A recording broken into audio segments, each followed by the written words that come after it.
Let's try അംശം. നിന്റെ പല കള്ളക്കഥകളും അലങ്കൃതമായി തീരാം.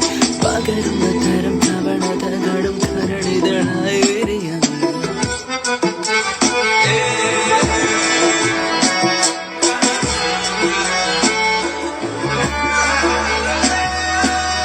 പാതാളം ൂരായാലും നീ അങ്ങനെ വിളിച്ചാലും നാശാടും. തത്തമ്മ പെണ്ണെന്നെ കടിച്ചാൽ ഞാൻ മുളകായി മാറും. പിന്നവനായി അനിനയായ ഒരു ചിരിയും ചാട്ടും.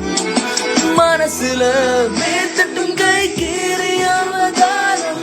മനസ്സില് കുടുംബത്തിയെല്ലാം കെടുത്തി അവളാണ്. മനസ്സില് ഇറക്കി വെക്കുന്നതാകും